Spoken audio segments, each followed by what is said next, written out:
Tyd om iets aan mekaar te klap. En as daar een hulpbron is wat vele kere hergebruik kan word, is dit hout.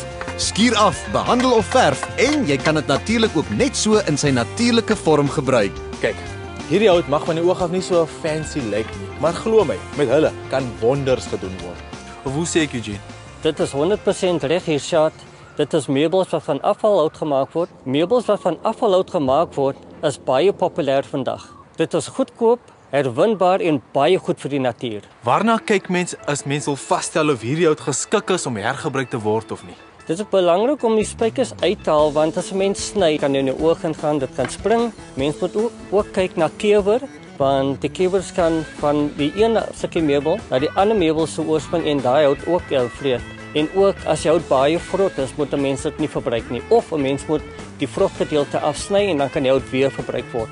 In Suid-Afrika maak houtplantasies ongeveer 7% van ons land se oppervlak uit, maar ons gebruik meer as wat ons produseer.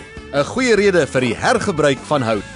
Nou gaan ons 'n tafel maak vir binne die huis of wat 'n mens buite die huis kan gebruik. Binne die huis kan dit dien as 'n mooi kombuistafel. Vir buite kan ons dit gebruik as 'n tafel by 'n braaiarea of 'n tuintafel. Ons gaan 'n tafel maak met twee laadjies waar ons onder andere tuintoeriste en braaitoerusting in kan wegbere. Ons begin nou met die hoofraamwerk waar ons die twee pote met 'n dwarsplank gaan aan mekaar slaan en spasieer dit afhangende hoe lank die tafel gaan wees. En nou vat ons 'n bietjie gom, smeer dit aan die pote en vat net 2 of 3 skroewe en skroef die dwarsplanke vas aan die pote. Nou herhaal ons net weer alles, vat weer 2 pote, bietjie gom en skroewe, sit die dwarsplanke op en skroef dit vas en dan is die hoofraamwerk klaar.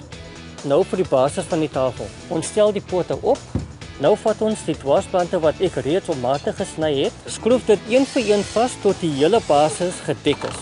Met die volgende stap gaan ek jou op jou eie los. Terwyl ek die laadjies maak, gaan jy vir my die blad van die tafel maak. Maar ek weet nie so mooi van my houtwerkvaardighede nie, maar as die voorman in my glo, dan sal ek dit seker maar moet doen. Ek is die baas, so jy sal maar moet wegspring.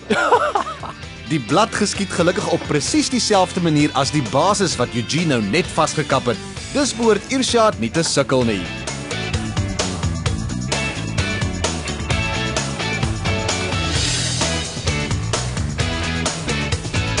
Vir die laaie gebruik Eugene 4 planke as raamwerk en kap dan die bodemplanke vas.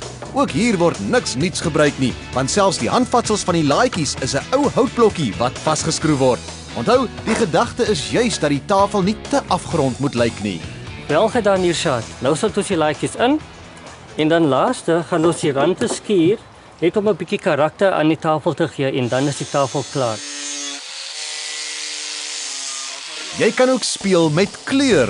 Verf 2 lae bo op mekaar. Gebruik dan 'n skraper om die boonste kleur plek weg te skuur. Volgende het Eugene 'n plan met 'n afgeleefde kas. Irshad, hier is 'n ou kas van my wat ek destyds vir my ou toerusting verbruik het. Vandag gaan ek jou wys hoe om hierdie ou kas op te kikker en te ontskep in 'n mooi kombuiskas. Hierdie paletplank is natuurlik nie dieselfde breedte nie. Wat maak jy omtrent hierdie gapings wat ek sien? Ons hou die gapings want dit gee karakter aan die kassie. En dit help ook om 'n rustieke gevoel aan die kassie te gee. Hierdie deur is baie eenvoudig om te hang. Jy sit hom net in posisie in. Jy vat 'n skenier en die skroefies en jy skroef dit vas. Ek neem aan hierdie oogiesdraad is ook afvalmateriaal. Dit is afvalmateriaal. Jy kan dit ook kry van die stortingsterrein of by die hardewarewinkel. Nou gaan die lekker gedeelte begin. Ons gaan dit nou verf met 'n binne of buite verf en ons gaan dit wit verf vandag sodat dit ook vir jou daai ou gevoel, daai rustiek gevoel gee. Jy moet regtig nie probeer om die kas te fyn af te rond nie. Gaatjies in die hout, ou verf wat deurkom, skroewe wat wys en sommer verskillende handvatsels is alles deel van sy plaaskombuis karakter. Ja nee, herwinning is nie net goed vir die omgewing nie, dis nou ook in die mode. So maak seker jy kry vir jou stukkies afvalhout en bly in.